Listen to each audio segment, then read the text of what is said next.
There are absences that don't fade, not with time, not with distance, not even with new stories, because what the soul truly seeks is not to finish something, but to understand why it began. Sometimes it's not the person we miss, but the part of us that awakened in their presence, that sacred fragment of self that only surfaced because they existed. Carl Jung taught us, what remains unresolved doesn't disappear. It becomes symbolic. It turns into dream, into longing, into myth.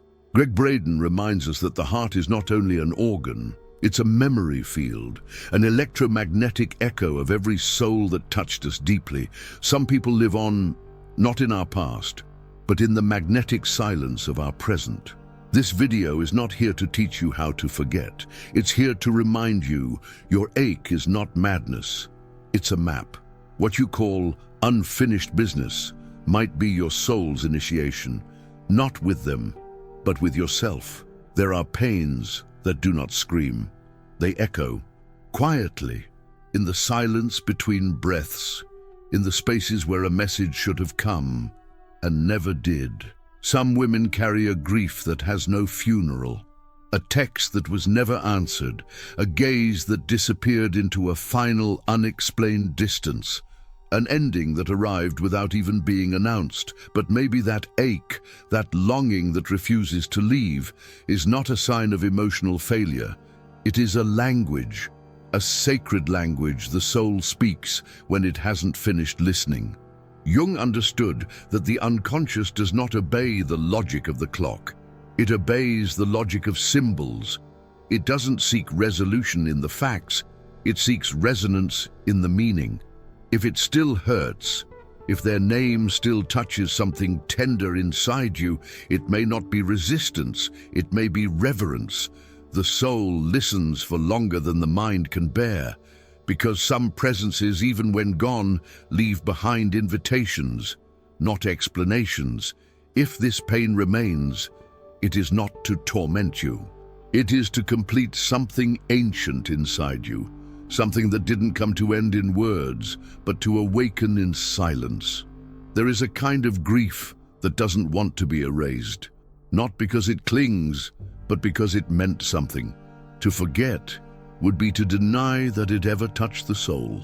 So many times the phrase, "let go," is spoken as if healing were amnesia, as if peace were found in forgetting. But how can the soul forget what it loved deeply?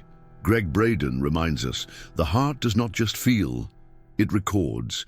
It holds emotional echoes like a field of energy, where love and loss remain not as chains, but as luminous codes of remembrance. To let go, in the spiritual sense, is not to wipe the memory clean. It is to transform the memory into meaning, to carry it with sacredness, not with weight. You don't have to unlove them. You don't have to silence what still sings inside you. Letting go is not deletion, it is integration.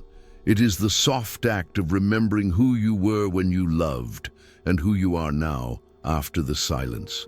The soul does not want you to forget. It wants you to remember with wisdom. There is a moment in the soul's journey when we realize what we were longing for was never just an ending. It was a beginning that made sense of the loss. We often say we want closure, but closure is a word for the mind, a desire to file away the pain in neat boxes of explanation.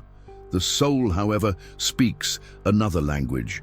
Jung might whisper, what you seek as closure is the self seeking to complete something sacred through the very wound that unsettles you. Because not every ending is a conclusion. Some are thresholds, initiations, moments when life stops being about answers and becomes about presence. Maybe their departure wasn't the final page. Maybe it was the ink for the next chapter, the one only you can write. The heartbreak is not an obstacle to your path. It is the path, the invitation into a deeper relationship, not with them, but with who you are becoming. To awaken is not to stop feeling. It is to feel with new eyes. There's a quiet exhaustion in chasing closure from someone who's no longer there. It is not just emotional, it is biological. The body waits, as if still suspended in the unfinished moment. Eyes checking the phone, heart rehearsing questions that never find their place. This search becomes a loop, not of obsession, but of longing for peace, outside oneself. If they explain, we think, I will finally breathe. But each silence received becomes another wound, and beneath it, something deeper begins to break, not the connection to them, but the connection to ourselves. This is the hidden cost of seeking words over meaning, of needing their story to calm our nervous system. Jung called this a projection, when we give away to others the power to make us whole. The true reconciliation does not come through their voice. It comes when the ache is reinterpreted by the soul, not as abandonment, but as initiation into sovereignty. Until then, the psyche remains frozen, not because it cannot move forward, but because it is still waiting for a narrative that only you can write. Imagine reading a novel that holds you breathless, each word echoing something unspoken within you. Then, mid-sentence, it ends. No warning, no punctuation, just a blank page where meaning was supposed to continue. What do you do with that silence? The unconscious treats unfinished relationships in the same way, not as mistakes, not even as losses, but as stories that paused without explanation. We return to those pages in memory, not to dwell in pain, but because something sacred still wants to be told. It is not obsession. It is myth unfolding. Jung believed the soul seeks narrative, not necessarily happy endings, but symbolic coherence. A shape that honors the feeling, a language that redeems the chaos. The question then is not, why did it end?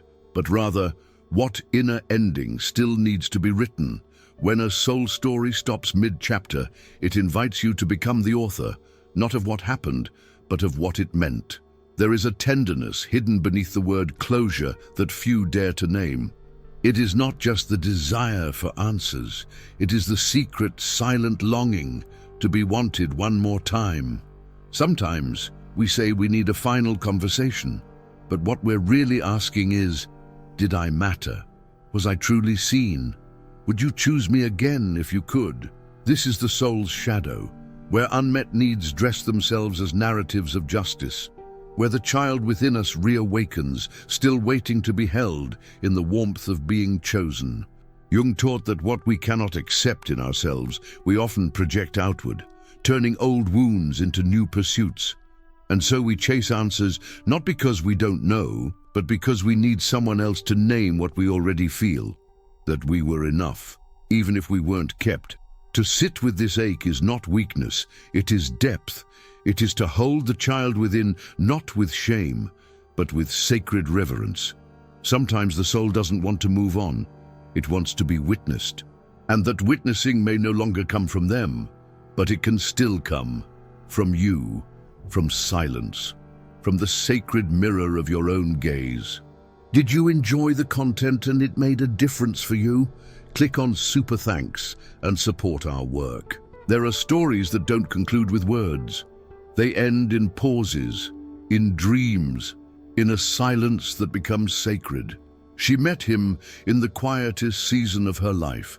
6 years of connection, deep, subtle, inexplicable, until one day, without warning, he disappeared. No farewell, no final thread, just silence, echoing louder than any goodbye. She searched for closure like a pilgrim searching for light, letters left unread, rituals under the moon. Even dreams became her sanctuary and her torment. Still, nothing returned.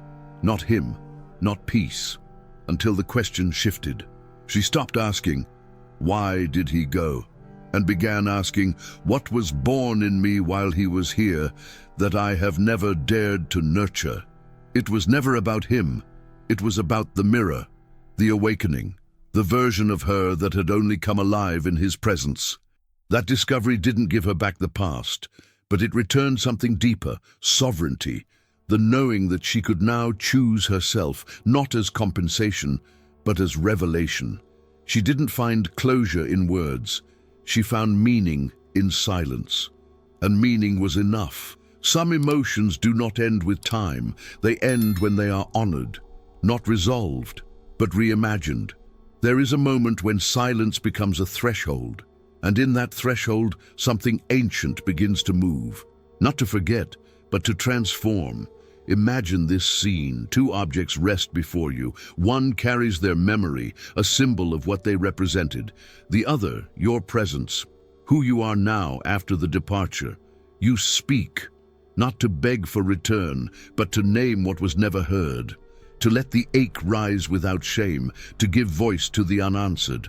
Then, slowly, you turn to your own symbol, and you respond, not as the one who was left, but as the one who now sees. The part of you that was silent before now becomes the witness. This is not imagination, it is inner reconciliation, a dialogue not with the past, but with the self that has always been watching, waiting to be invited in. Jung said, "We meet ourselves time and again in 1,000 disguises." Perhaps this person was one of them, not the destination, but the mirror.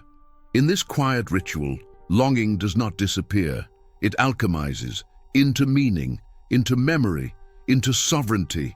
Some departures do not close a door, they open a mirror, and that mirror doesn't ask for forgetting, it asks for meaning. Closure is a word we created to soothe the ache of the unexplained, but the soul does not crave neat endings. It seeks symbolic coherence. What was lost may never return, but what it awakened in you remains. It becomes yours. Carl Jung reminds us, individuation, the journey of becoming whole, is not born through answers, but through integration. Greg Braden echoes this truth. The heart is not a tomb of what was, but a sacred field where memory lives as light, as code, as resonance. The one who left may never speak again, but what they stirred within you now speaks louder. It is no longer about them. It is about the part of you that was born in the presence of absence. If you made it this far, comment below, "Estoy despierta," and let your presence become part of the echo that heals us all.